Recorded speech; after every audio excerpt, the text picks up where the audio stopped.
मैनपुरी में डिंपल यादव के नामांकन के दौरान पहुंचे पूर्व मुख्यमंत्री अखिलेश यादव ने भाजपा पर जमकर हमला बोला। एक दिन पूर्व मैनपुरी में आए मध्य प्रदेश के सीएम मोहन यादव को लेकर जब उनसे सवाल किया गया तो उन्होंने कहा कि वे तो मैनपुरी का विकास देखने के लिए आए थे। वहीं पीएम मोदी को लेकर कहा कि वे जब मैनपुरी आएंगे तो बताएंगे मैनपुरी में क्या विकास किया। अखिलेश यादव ने कहा कि देश से भाजपा का सफाया होने जा रहा है। उन्होंने इलेक्टोरल बॉन्ड को लेकर भी भाजपा को घेरा। वैक्सीन कंपनी से भी चंद वसूल किया गया। कन्नौज में युवक ने बेरोजगार से परेशान होकर आत्महत्या कर ली। साथ ही कहा कि किसान आंदोलन नहीं भूला है, किसान की आय दुगनी नहीं हुई है। चौधरी चरण सिंह को भारत रत्न दिया लेकिन किसानों के लिए कुछ नहीं किया। जानबूझकर कहा कि नौकरी के पेपर लीक कराए जा रहे हैं। इस दौरान अखिलेश यादव ने अग्निवीर को फ्लॉप बताया। साथ ही कहा कि झूठे मुकदमे लगाकर झारखंड के सीएम को जेल भेज दिया गया। भाजपा बस ताली थाली और घंटी बजाती है। कहा कि भाजपा अमेरिका की नकल कर रही है लेकिन सीएम योगी पावर हाउस का नाम नहीं ले पाते।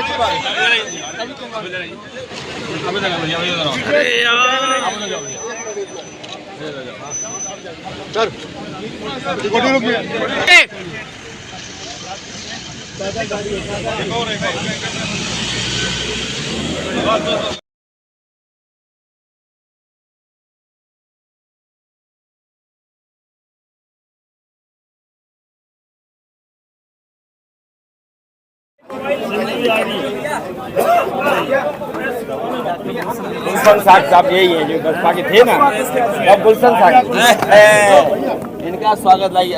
इनका स्वागत हमें करना पड़ेगा। अरे टोपी बाद में देना। गुलशन साहब इनका मैं स्वागत करता हूँ। गुलशन देश साकी जी का इन्होंने अब समर्थन समाजवादी पार्टी का कर दिया।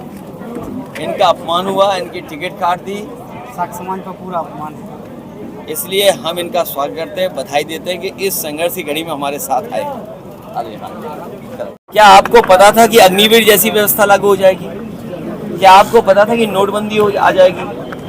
ऐसे बहुत सारे फैसले बीजेपी ने लिए हैं और हमारा साथी ठीक कह रहा है। एफसीआई को लेकर के ये ठीक कह रहा है। इसी तरह भंडारण के लिए प्रधानमंत्री कह रहे थे कि भंडारण की हम इंतजाम कर रहे हैं, लेकिन सरकारी भंडारण नहीं करेंगे, ये प्राइवेट भंडारण करेंगे।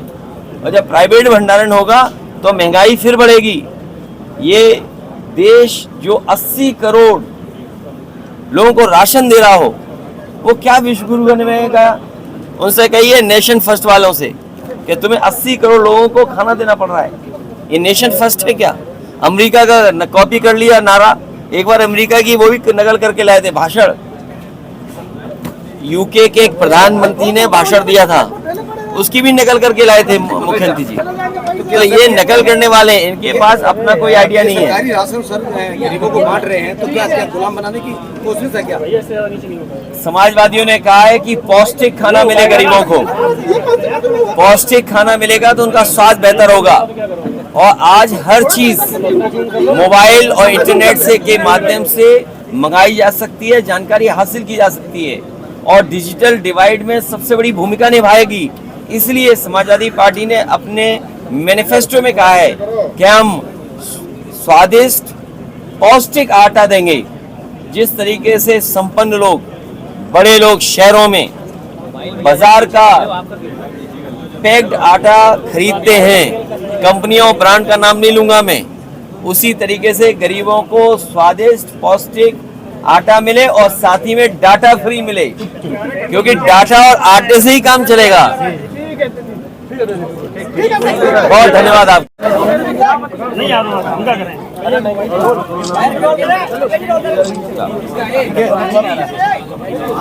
मैनपुरी का चुनाव, मैनपुरी का चुनाव इस बार रिकॉर्ड मतों से समाजवादी पार्टी जीतने जा रही है। पहले भी चुनाव जब बाई इलेक्शन हुआ तो यहाँ की जनता ने एक एक वोट नेताजी को याद कर करके समाजवादी पार्टी के पक्ष में डाला और उसका परिणाम हुआ कि मैनपुरी की बहुत बड़ी जीत हुई है। इस बार भी जनता रिकॉर्ड मतों से समाजवादी पार्टी को जिताने जा रही है। दूसरे दल जो सामने हैं उनके पास दिखाने और बताने को कोई काम नहीं है। सुनने में आ रहा है कि पूरे देश की होर्डिंगों से जो लोकसभा के उनके प्रत्याशी हैं उनकी तस्वीर हटा दी गई है। जितने भी लोकसभा के प्रत्याशी हैं उनकी बड़ी बड़ी होर्डिंग पर तस्वीर गायब है। जनता जब 10 साल का दिल्ली का आकलन करेगी और 7 साल उत्तर प्रदेश सरकार का आकलन करेगी तो वो सब चेहरे गायब हो जाएंगे। उत्तर प्रदेश से भारतीय जनता पार्टी का और देश की राजनीति से भारतीय जनता पार्टी का सफाया होने जा रहा है। महंगाई चरम सीमा पर इन्होंने पहुंचा दी। महंगाई इसलिए भी है कि कुछ लोगों को ये मुनाफा ज़्यादा कमाने दे रहे हैं। मुनाफा कमाने से और जिस तरीके से भ्रष्टाचार हुआ है इलेक्टोरल बॉन्ड में, क्या कोई सोच सकता है कि इलेक्टोरल बॉन्ड के बहाने ईडी, सीबीआई, इनकम टैक्स को आगे कर करके चंदा वसूला गया हो?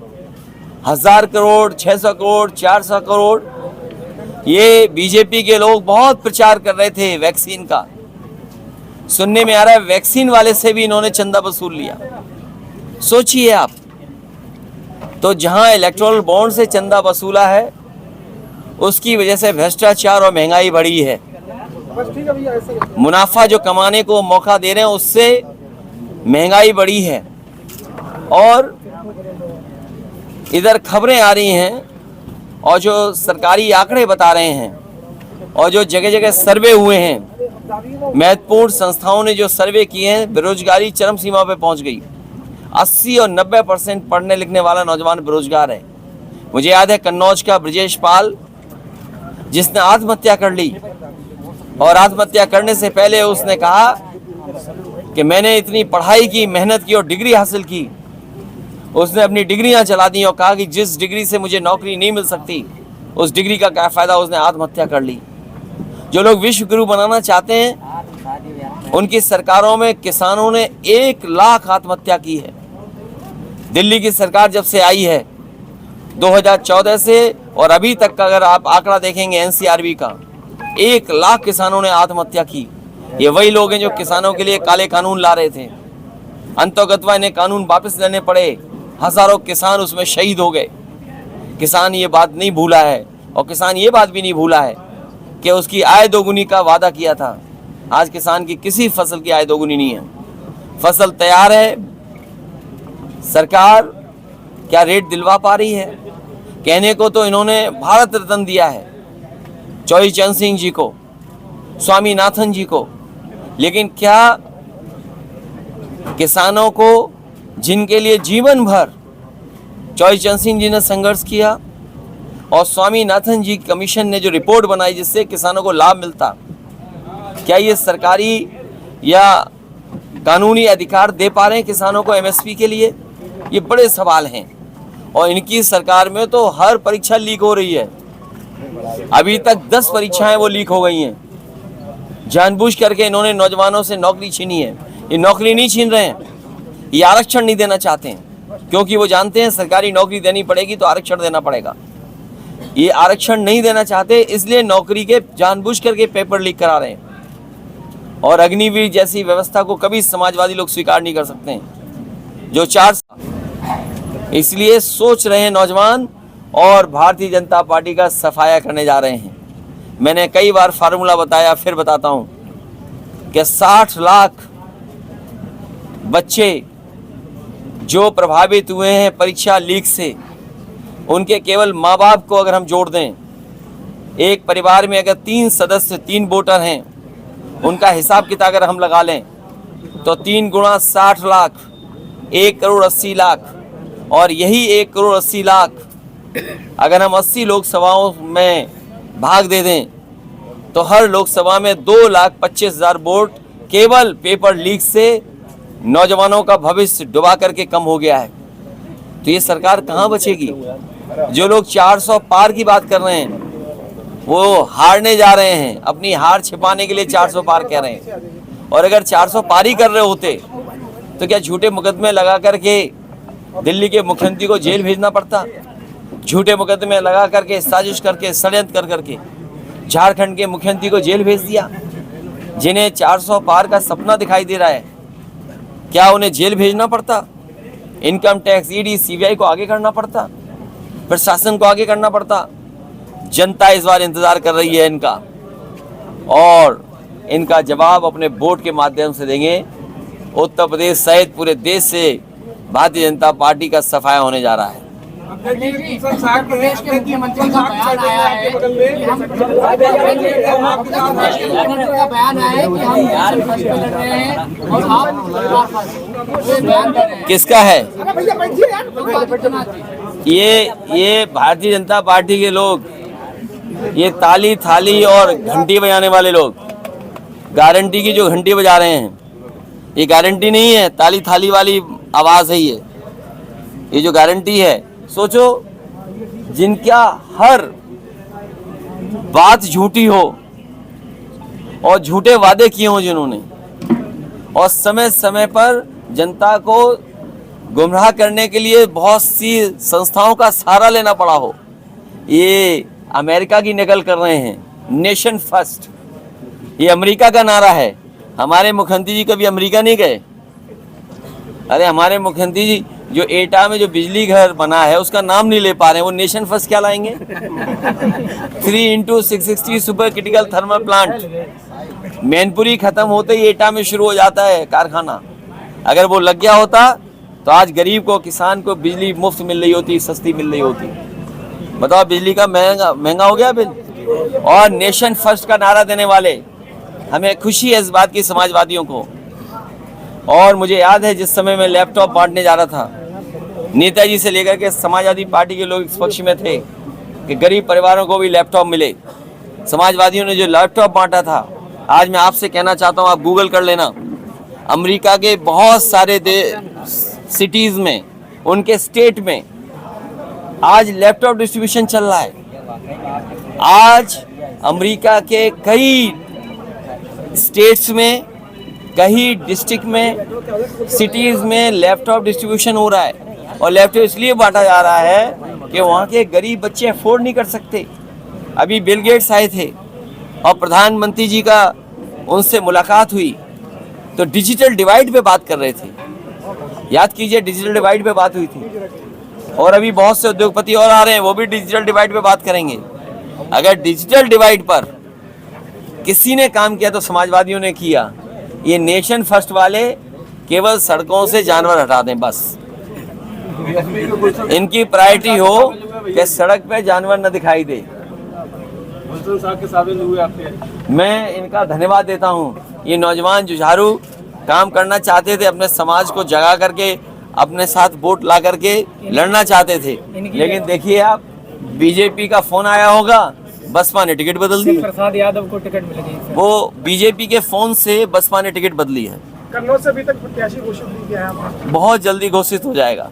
सर, कल केशव जी आई थी, केशव प्रसाद जी आई थी, उन्होंने कहा समाजवादी मैंने कार्यक्रम नहीं देखा, लेकिन मैंने उस कार्यक्रम की तस्वीरें देखी हैं।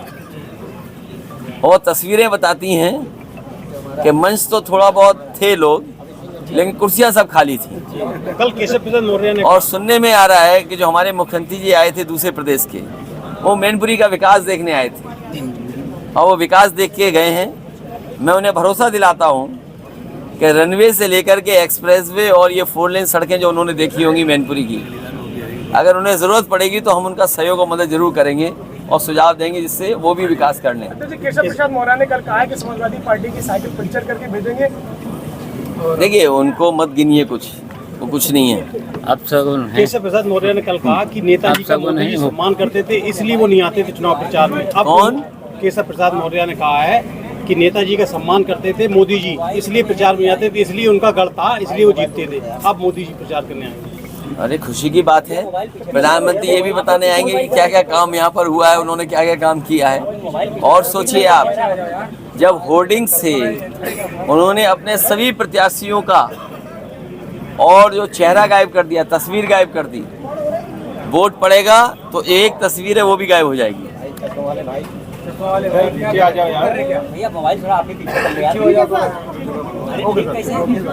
मैं एक बार फिर प्रेस का धन्यवाद देता हूं और मैं मैनपुरी की जनता से का धन्यवाद देता हूं, आभार प्रकट करता हूं और मुझे पूरा भरोसा है कि इस बार रिकॉर्ड मतों से समाजवादी पार्टी जीतने जा रही है। और जो प्रत्याशी हैं बीजेपी के, हमारे मैनपुरी के पत्रकार जानते होंगे, उन्होंने तो पहले ही कह दिया है, जब उनसे पूछा कि कौन जीतने जा रहा है तो वो कह रहे इसमें यहाँ क्या बताना, यहाँ तो सपा जीतने जा रही है। सोचो, उसे प्रत्याशी बनाए यहाँ जो पहले से ही सपा का समर्थक रहा है और सपा को जिताना चाहता है। तो ये बीजेपी वाले सपा को ही लगता है जिताना चाहते हैं। नारा टोल हो रहा है कि अभी नहीं तो कभी नहीं। एक मेरा सवाल है, आपके इंडिया अलायंस में एक पार्टी है, एक दल है जिसने कि ये कहा है अगर हम पावर में आते अगर